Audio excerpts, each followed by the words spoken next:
Welcome to RESGEN's Giving Life podcast, stories and conversations about life in Christ, everyday discipleship, exploring ways that we as men can give life to others.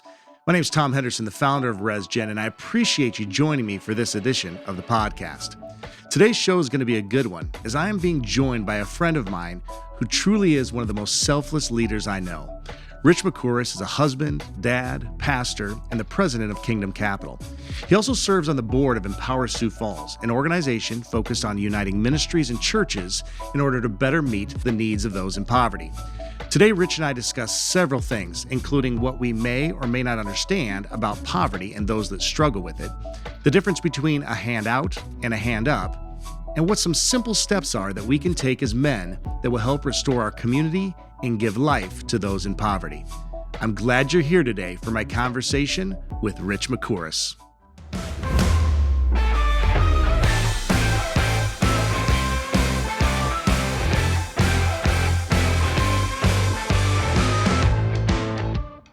Rich Merkouris, my friend, it's good to have you here on the Giving Life podcast. Awesome. Thanks for having me, Tom. Yeah, man.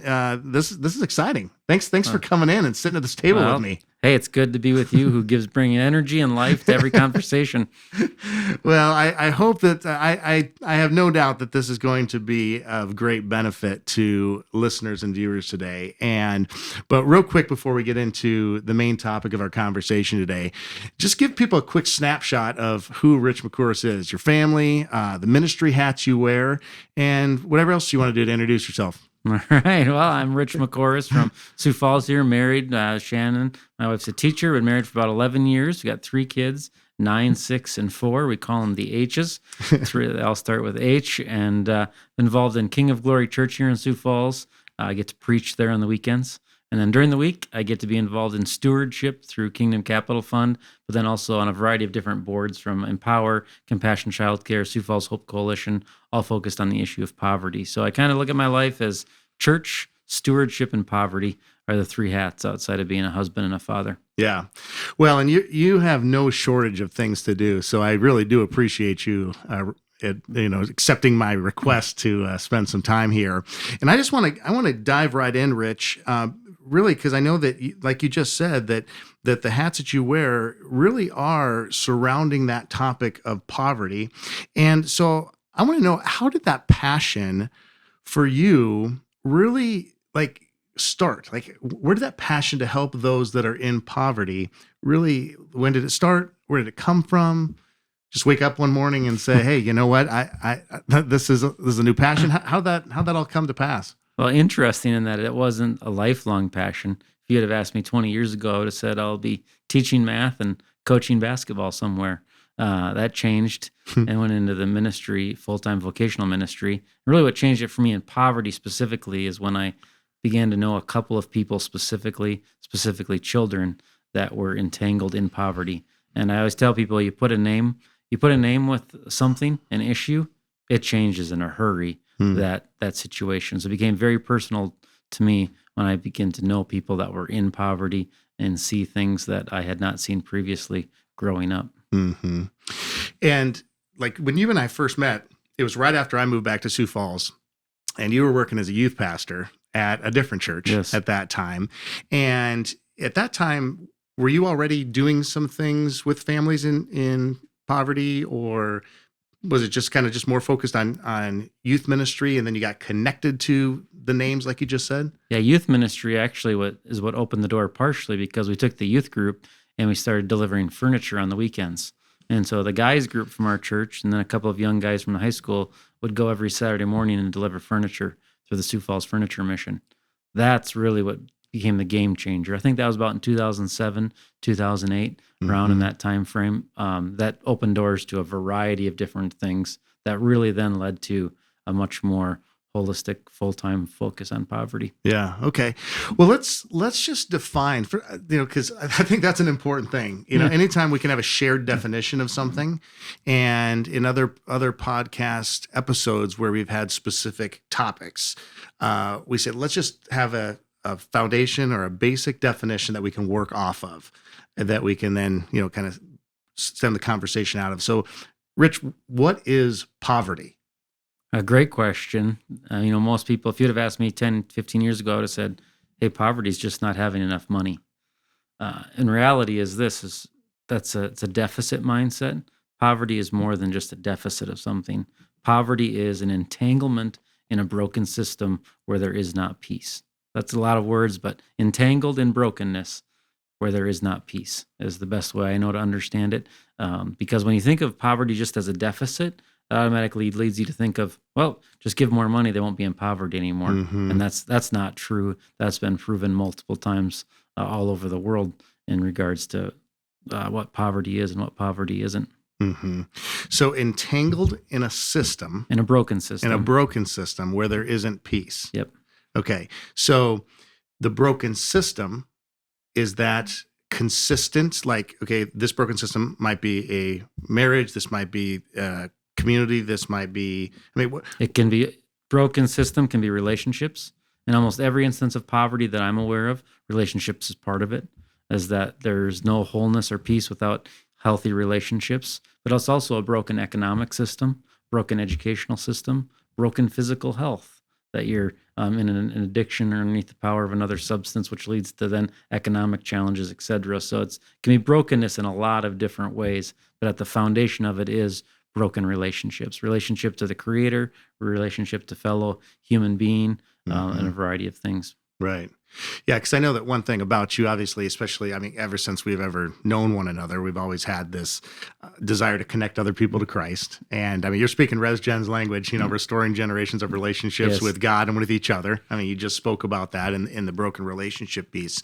But in poverty specifically, and what are some things that maybe we need to understand about individuals and families that struggle with poverty that maybe we don't? Because I think you're right. I think there's a lot of times where you'll see someone on the side of the road and you can have the first thought you think of is, well, why don't they get a job?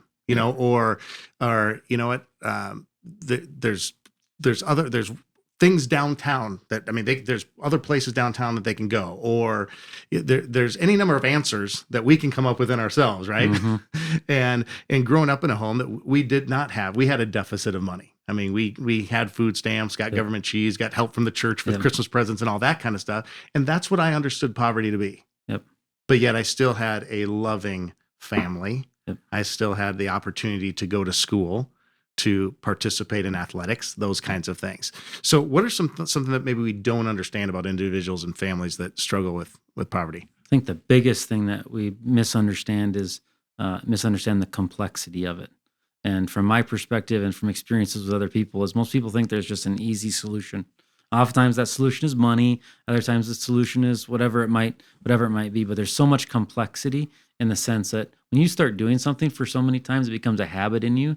You don't know any different. So for example, just as an example, I grew up in a home that treasured or valued hard work. So all of us in our home, we were taught to have a job right away. You pay your own car insurance, pay your own cell phone bill, all that stuff. There's a very high thing to having value. I don't remember my dad or anybody ever sitting me down and saying to me, hey, you need to show up to work on time. Nobody ever told me that. Yeah. But you know what? I've always shown up for work on time. I don't say that as a matter of pride. I just say that as a matter of fact. The reality is that was instilled in me without me knowing that it was instilled within me. So now imagine yourself being in a home where that's not a value at all, is showing up on time. And so if you don't know that, you don't know any different. Mm-hmm. Well, you know what? I'm going to get there at 8:20 today instead of 8 o'clock. You do that 4 times, you're done. You're done. And we look at that and go, wow, they should know better. Well, how should they know better if that's all they've ever known their whole life? And so when I began to dig in a little bit and see the complexity of it, it's not just as easy as, hey, get them a job, but there's certain elements that they may have no different on. It's a big deal. And I'm sure that coming from your background, there's some things I know that as you've been restored in relationships as well, there's been things that have probably been healed as a result of different things you missed out on growing up as well. And so I think that background influences us a big way. Mm-hmm. And sometimes most of us just think it's an easy little, oh, this will change it. And that's just not true for any of us. Mm-hmm. So how does that cycle get broken then? Because if it's not as simple as teaching them to show up to work on time, if it's not as simple as, well, we're going to just make sure that they are given gift cards for food or help with their rent or whatever, like how do we truly break the cycle that that exists, because I think about like, let's just say marriages where divorce has been, passed down from generation to generation. Okay. At some point, a child, whether, and a lot of times it's through relationship with other people, relationship with God, they're able to break that cycle and say, no, this marriage is not going to end in divorce. We're going to work hard to make sure this marriage stays intact. Okay. So they're going to break that cycle that's been part of generations past. How does that work though in the poverty situation, where it's not just a mind over matter, because they're steeped in like the inability to maybe even get a job or to get out of a certain neighborhood. Yep. Well, you hit the nail on the head. Relationships. So how generational poverty is broken is someone's got to step in and initiate a relationship with those individuals that are in the generational poverty.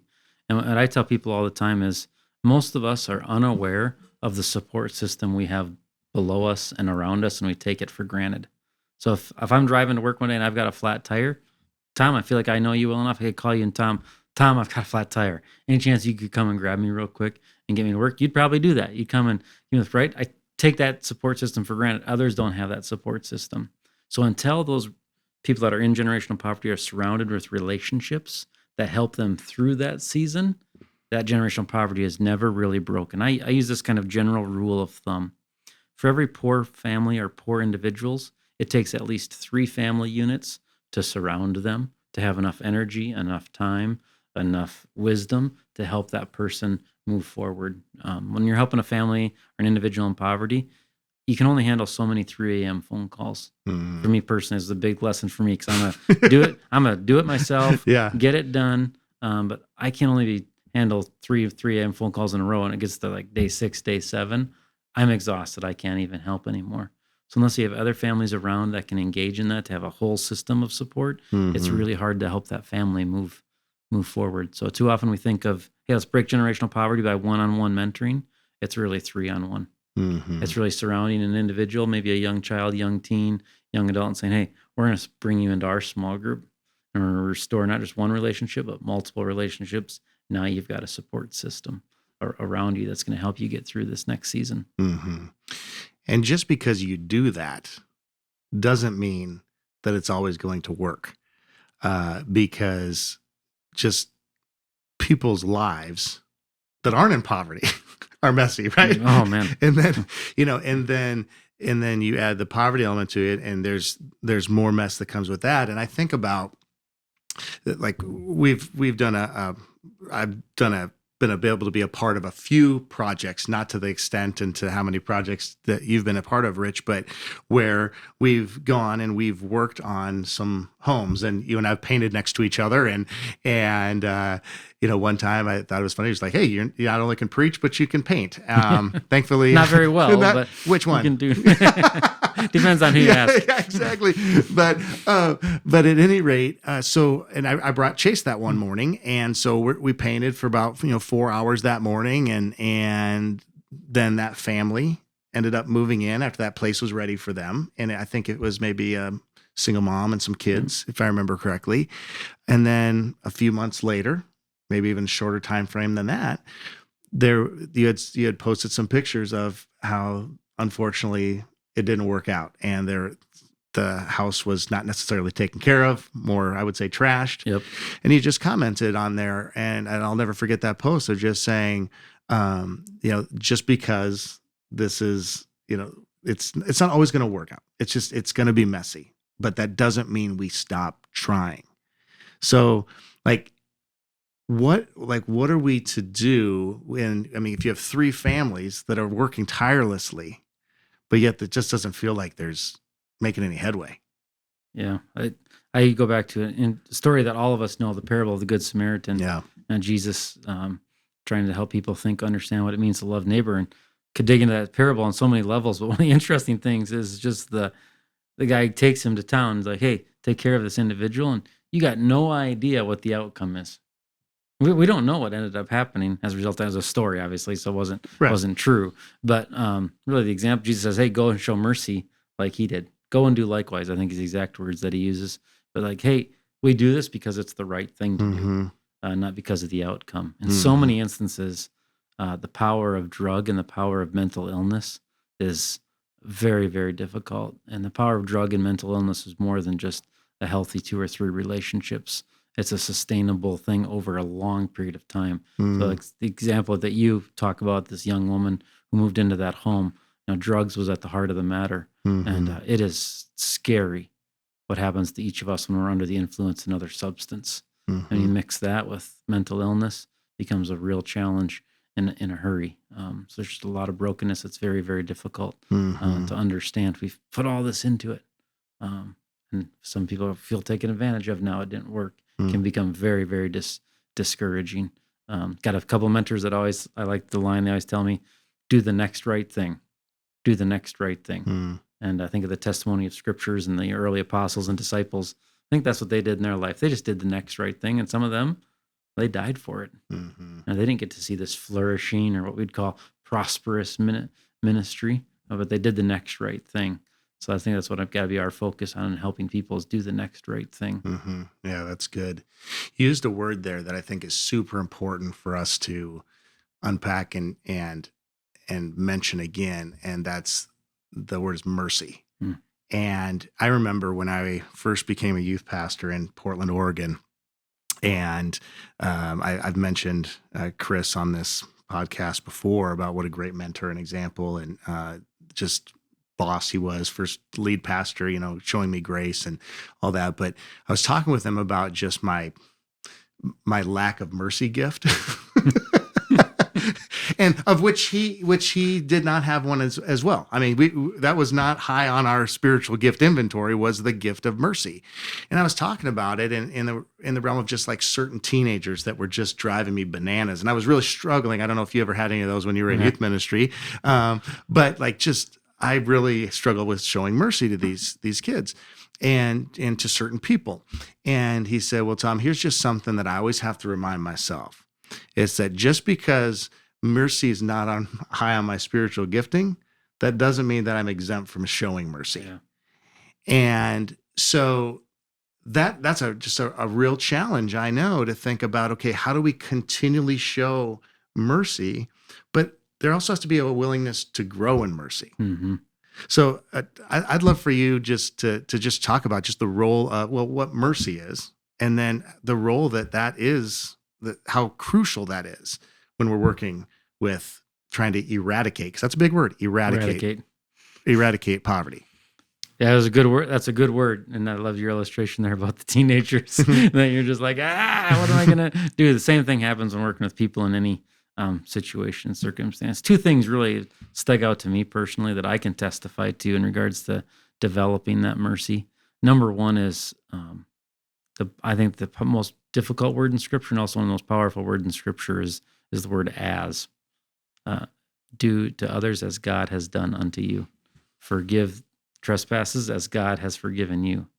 So I got to keep looking at myself in light of my relationship to God.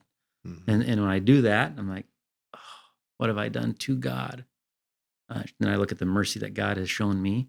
That impacts the mercy now that I extend to others. So the more that I reflect on the mercy that God has shown me, it just passes then through to others. That's the first thing, just constantly trying to do that. Second thing is, I shared earlier, when you get to know somebody's name, it changes everything. Just a really quick little story. Many of you maybe have read the book 7 Habits of Effective People.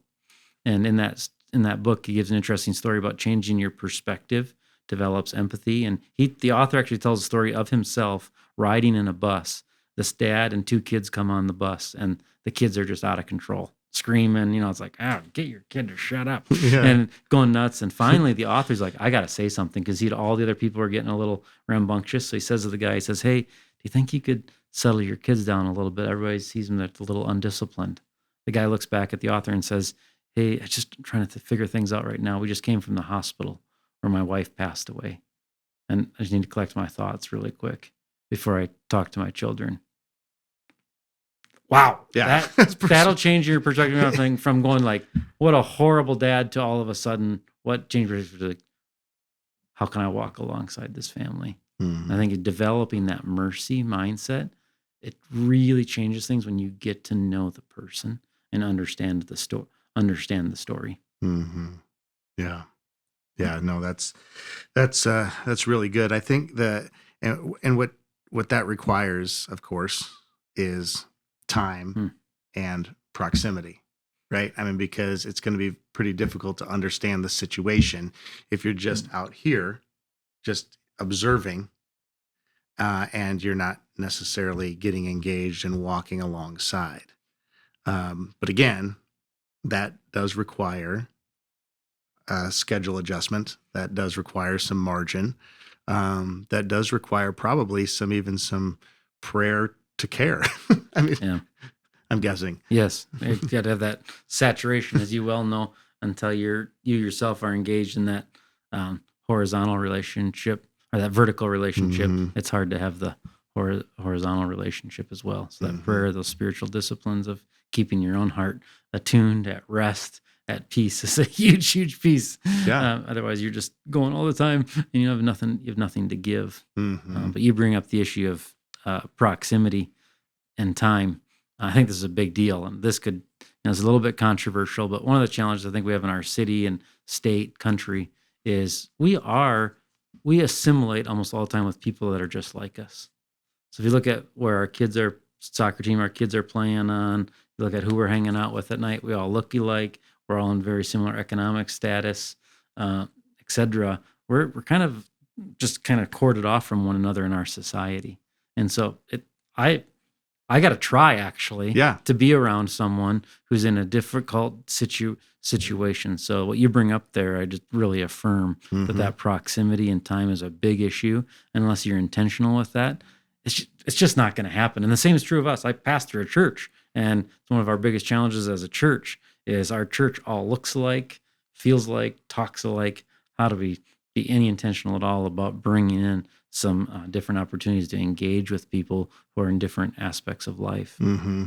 Well, and since I intended to talk about the church in a little bit later, but since you brought it up, let's bring it into the conversation now. So a church is wanting to say, wherever they're at, wherever they're listening right now, they're saying, okay, there are those that are struggling with poverty in our community, and we want to give opportunities to our people to help and concentrate our efforts. I know that that's one of the biggest mission emphasi or whatever of the Empower campus is to consolidate our efforts so that we truly can make a difference of the lives of those, and not just for the moment, but for a lifetime. Yeah. So I guess it'd be a two-part question with this, Rich, is how do ministries go about doing that, specifically engaging men, okay, being that the majority of our listeners and viewers are men. And then also, I think there's always this struggle that we have with the giving handouts versus hand-ups, and that's kind of been a popular slogan for a long time. We don't give handouts, we give hand-ups, right? And so how do we move beyond just giving the handout, specifically as churches? We've already talked about individually how that happens with proximity and walking with family, putting a name to it, but especially as churches, where it's just sometimes easier to give a benevolent offering or, so kind of a big question there, but kind of two-parter there. So getting churches engaged, specifically, men engaged, and then the handout versus hand-up stuff. I think on the church front comes down to what are we encouraging and what are we celebrating? So on the church front, this is going to sound kind of difficult and judgmental, but if we really want to make a difference in poverty, I can tell you right now, it's not going to be sexy. So churches love, and myself, I'm guilty of this. Churches love to get up front the next weekend and say, hey, we gave away 375 coats last weekend. That's awesome. Yeah. Right? And then next year, hey, we gave away 525 coats. That's awesome. And I think if we took a step back, church leaders would recognize, look what we're celebrating. We're celebrating that we have to give winter coats to kids. We should not be celebrating that. There should be no clapping going on. If anything, we should be saying, how can we give away less coats next year? Yeah, because there's less cold kids, right? Less cold kids. Yeah. And so as a church, as leaders in the church, we've got to be willing to call people and say, hey, these are difficult volunteering opportunities.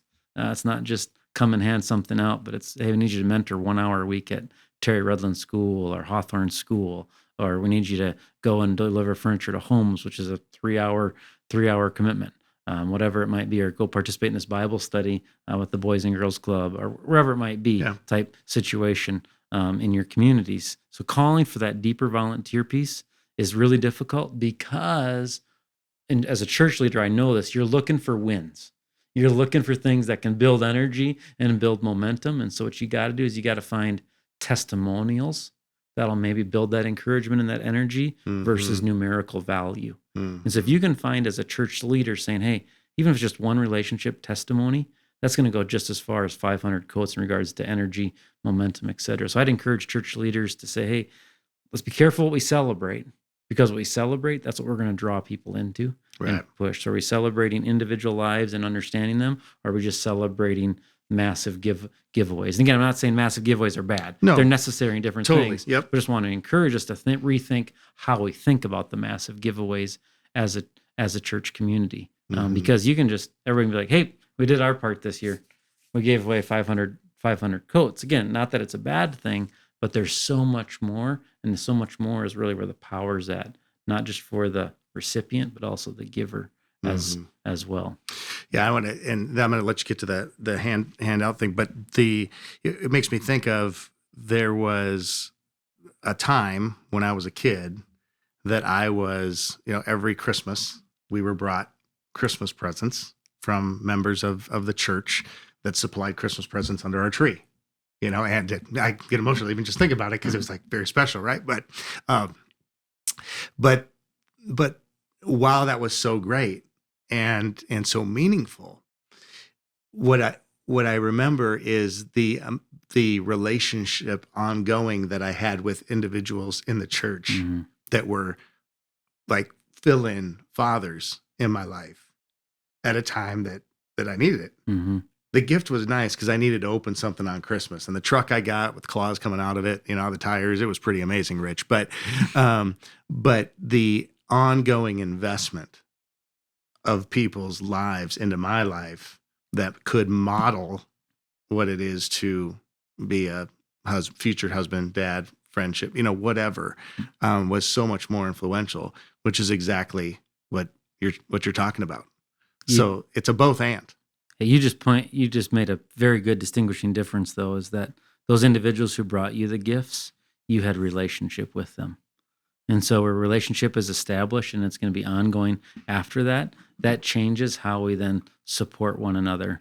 Whereas so much, I'll use your Christmas thing, for example, is if you don't have a relationship and you just drop off the Christmas gift, that comes across very differently than when you know the individual. So that was really important. That was obviously meaningful to you, is that you had those men in your lives. And that obviously made a big impact on you today.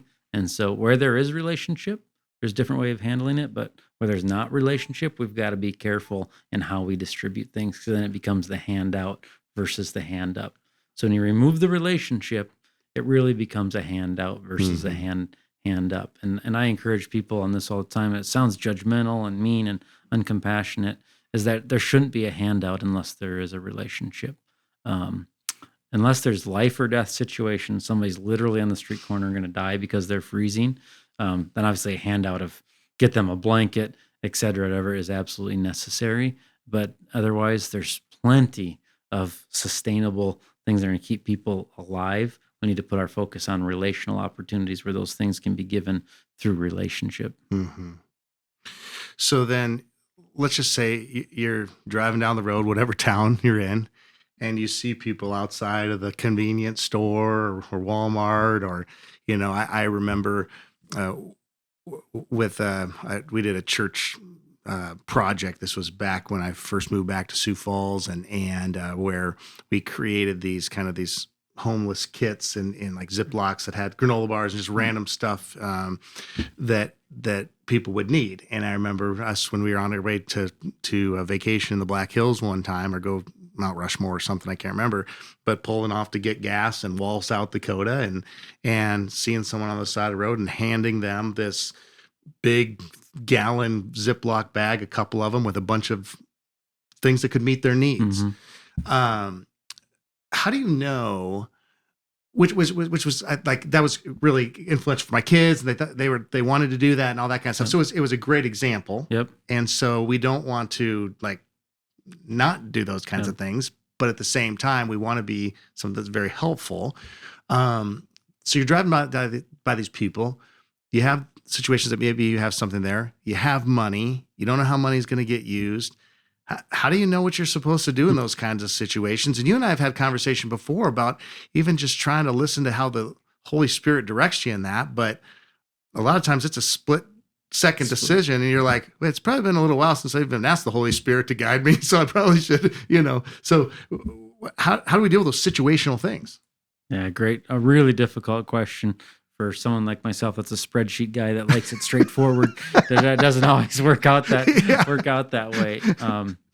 This is gonna again sound not judgment. It's gonna sound judgmental and like this guy likes poverty, he's so uncompassionate.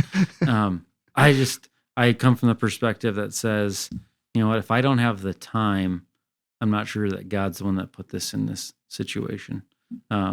And so I follow a pretty simple rule. If I'm going to help someone, I'm going to help them with more than cash. I never give cash. Never give cash. Yeah. The 100% rule, never give cash.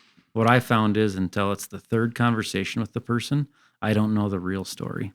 So for example, in the community in which we live and in other communities, the same thing could happen. You see someone in the street, one of the rules I love to follow is pick the person up, take them to a hotel. In our town, I like to take them to the Super 8. Get them a room at the hotel. That's my first interaction with them. And say, hey, love to come back and get you supper tonight. We'll go get supper. That supper is the second interaction. And then after supper, say, hey, love to pick you up in the morning and go visit so-and-so down here, look for a job opportunity, try to understand what to do next. That's the third visit. Then that next morning, it is amazing how much of a fuller picture I get on that third visit than in that first 5 minutes at the gas station. Now the picture's coming in to fullness of what's really going on. There's a felony on the record here that's definitely impacting the type of work that they can do. Oh, no, hold on a second. That there's an addiction here that's impacting, et cetera, et cetera. So early in that, because even you and I, right? If you and I meet on the street, what do? We put up a certain persona about ourselves. People who are looking for money are no different. They're putting up a certain persona to a stranger. They're not going to let everything be known, right? I'm not going to come to you today, Tom, and say, Tom, I really struggle with X and Y. And that's just not going to happen. Yeah. And so the same is true there. So that third visit is really, for whatever reason, has really allowed me to get a fuller picture and know how to help in a healthy way. Now, I know that's not the great spiritual answer of this is how I sense the Holy Spirit telling me to help this person or not. That's just the style that I've come to get really comfortable with. And that because of my understanding of poverty has directed how I engage in those situations. Rich, what's the percentage of individuals that will agree to all three of those meetings? I mean, is it pretty high? It's pretty high. People that I end up helping to get a room. Now, it's not very high. The people that I say, hey, would love to go get you a place for the night and a meal tonight. They usually stop right there because they want the money, or, hey, could you just go and get me a beverage right here? Just give me a Gatorade in the gas station. They want that quick thing. So it's not very high that even take the first step. But those that take the first step, then those that follow through, at least for the next 24 hours till the morning, is much higher. So let's just say you go, you pick them up, you have some breakfast, and you discover there is a felony. There is an addiction. What do you do at that point? Because like the hope is that you're going to be able to figure out a way to get them to somewhere that could potentially, offer them a job or provide some housing for them for a short period of time or what have you. But what do you do in those situations where you're like, okay, there is definitely more behind the curtain on this deal? So then that really is where it comes into, hey, I know now in our community, for example, we've got a couple of different shelters, a couple of different places. In that third conversation, I know now whether that person's going to be a good fit at one of those shelters. And if they're not, then we've got another organization in the community that does kind of a good initial help finding them an apartment or a place like that. So I kind of know which spot to go with them next. And then sometimes will our church help for a week somewhere to give a little more time when there's a difficult situation. The fall off, though, is quite large. After that conversation, you get them started at one of the shelters in your local community or through this organization. That's where they start to fall off because just can't consistently stay with people through that process. One of the I think, struggles or mental hurdles, I think, to jump over in any of those kinds of situations, regardless of if you're a guy or a gal, is just safety. And do you feel equipped, or do you feel safe doing something like that?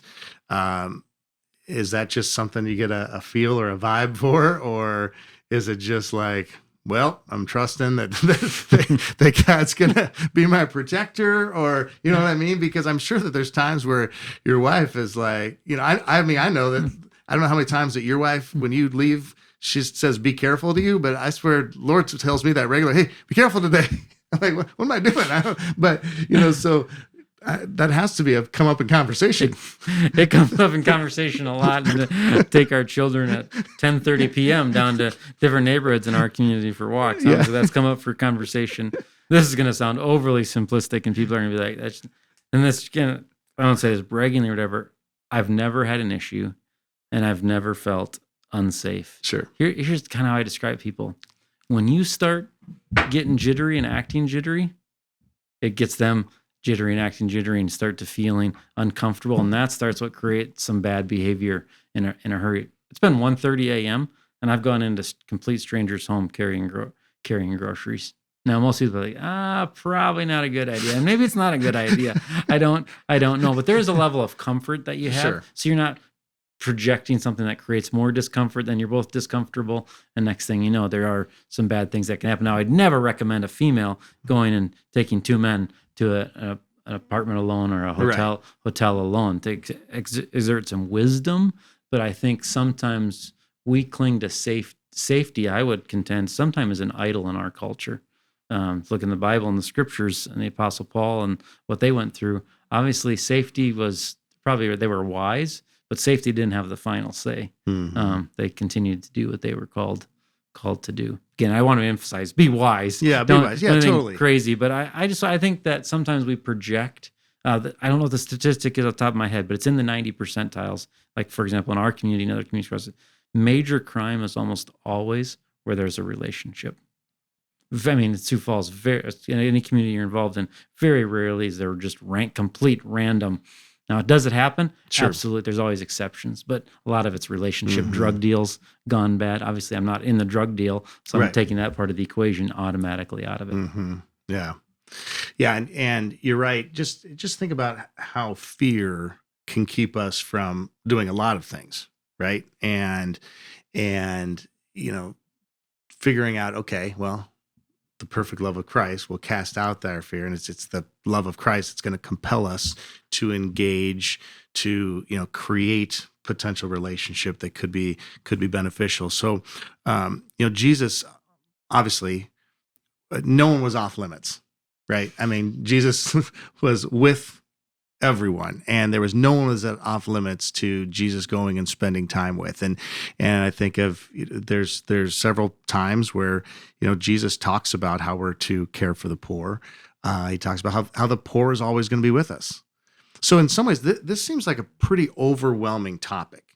And I think about the old starfish story that many of us have heard, where the kids the beach is littered with starfish, and the kid's throwing them back in the ocean. And this person walks up and says, "What are you doing?" And says, "Well, I'm saving the starfish."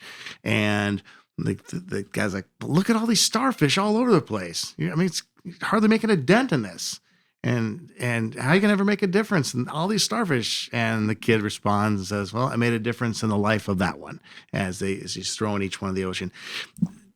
Does that have to be our mentality when it comes to something like in the poor always being among us, like Jesus says, is just one at a time, caring for each individual as a human being and just caring for them the same way Jesus cares? Or is there another mentality, mindset that we should be bringing to the table? I think number one is I appreciate what you're saying here about the individual mentality, and there is that. I think if you look at the Old Testament specifically, it's in the DNA of God to care for those who are struggling. What do the prophets bring messages about? The prophets don't bring messages that they were playing the wrong instruments during worship. The prophets don't bring messages that they didn't build the temple correctly, whatever. They bring messages that, hey, during the week, you're not caring for the orphan. During the week, you're not caring for the widow.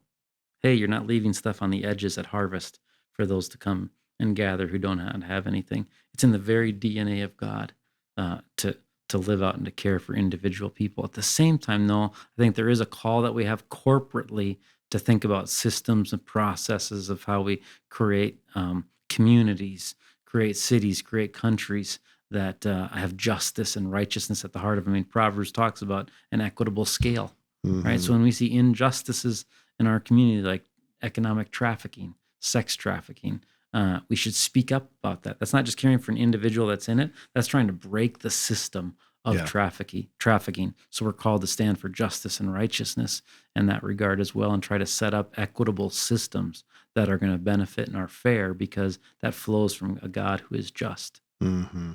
Yeah. Yeah. And, you talk about the system that's there, and how do we get into and create a system that's helpful and that will lead to breaking the cycle. Mm-hmm. And I think about a stat that you shared with me a few weeks ago when we were talking about how 75% for those that are in poverty, 75% of them don't have men in the home, which resonates deeply with me specifically, just because RESGEN is so much about helping men restore their relationships with God and others and be conformed to their likeness of Christ.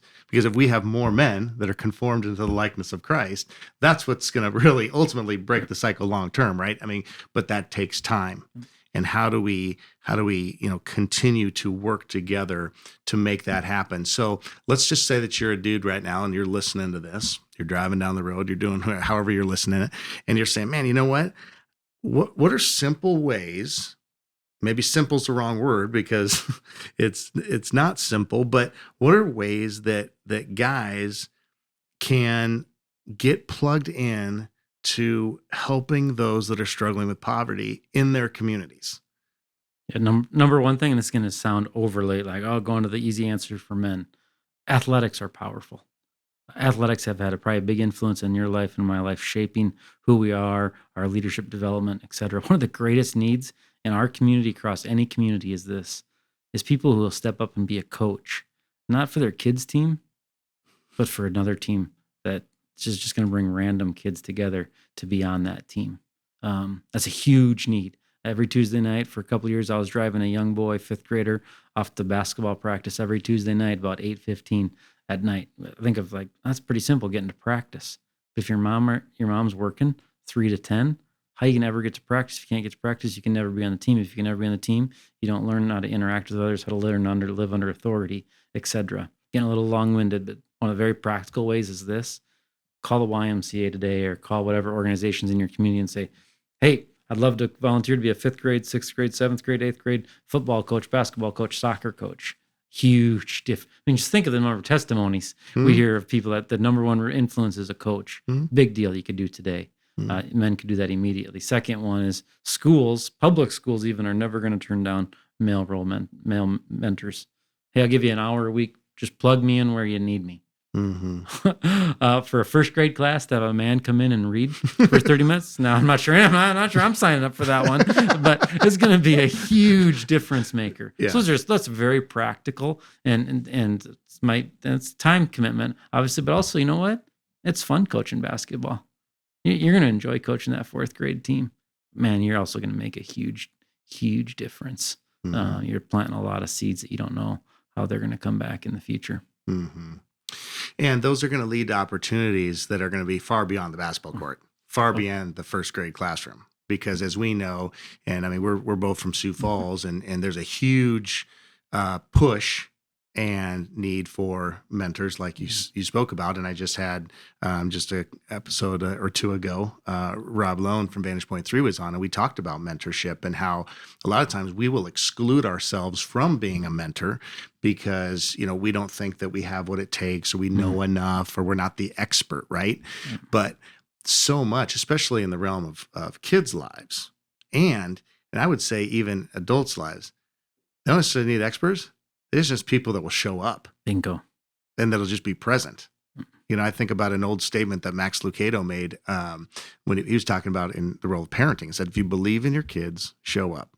whatever it is, just you can't be there all the time, but just show up. And you think about just the power of showing up in people's lives.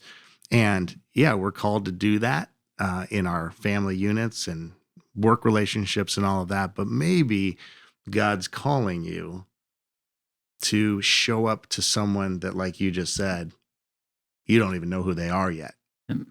But, and there are seasons to our lives.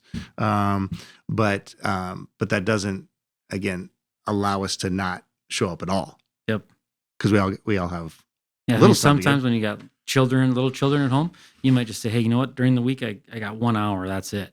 So that's the week. That's the time in life to go and just read in that classroom for an hour a week. Then maybe when you're an empty nester, what we could use right now is a bunch of baby boomers coaching YMCA basketball teams, because your lifestyle is different at that point. So I appreciate what you said there about the different seasons of life and finding what fits in that season, but having at the heart of it relationship, opportunity to connect with people. Yeah. Yeah, that's good, Rich. Well, this has been super, I think, a really good conversation. I think there's been some good practical things. Hopefully also just some kind of even 30,000 foot view things that we didn't know how to look at before, that's also helpful, that can then bring us down to the practical. So, I would just, I'd love for you just to kind of share it at the end of our times, at the end of each episode. We have something that we just call the final word, and where I just ask the guests to give kind of 60 to 90 seconds of anything that the Lord lays on their heart, encouragement, challenge, whatever, that you'd like to leave listeners with, kind of a final takeaway, whatever it is. So what kind of final word do you got for us? I'm going to go with the word that we just finished kind of talking about. Actually goes back to something my dad taught me going into vocational ministry. He said, hey, you're going to be everybody's favorite pastor if you just show up. When the baby dies, when mom passes away, when a relationship is broken, very rarely is anyone going to remember what you said. They are going to remember if you showed up. And so many of us are hesitant, like, what do we say? I don't know, to the guy that's just got out of jail. I don't know what to say to the individual who's been struggling with drugs. I don't know what to say to the single mom who's trying to raise 6 kids on her own. Number one is this: first, you got to show up. Mm-hmm. And when you show up, I guarantee it's going to overwhelm everything else. And so men, if there's one thing I could pick in our culture for each of us, is to show up. Yeah. Show up in our homes, show up in our churches, show up in our community. It's a game changer. Yeah. Well, I'm super appreciative of you. I'm appreciative of our friendship, and we've done a lot of things in ministry together. I know that there's a lot more to be done together, but I'm very appreciative this time. Thanks for taking time to be on the podcast today, and just know, I know that you know this, but that you're thought of very, very highly in our community, and there's a great reason for that, because you really are a selfless leader. And so just know that I'm super thankful for you, and thanks for your time to be with me today. Well, thanks for having me on. Thanks for the mug. All right. Thanks for tuning into this episode of the Giving Life Podcast. I hope you enjoyed listening to and learning from my conversation with Rich Merkouris. If you found our conversation helpful, I encourage you to share it with others that may find it helpful as well. And if you haven't done so already, I would absolutely love it if you would take just a minute to rate and review the podcast before you sign off today. If you'd like to connect a little more with Rich, you can find him on both Facebook and LinkedIn, and also at Empower's website, empowersiouxfalls.com. Thanks again for joining me today, everybody. I look forward to seeing you next time for another episode of RESGEN's Giving Life Podcast. Until then, continue being men whose life in Christ gives life to others.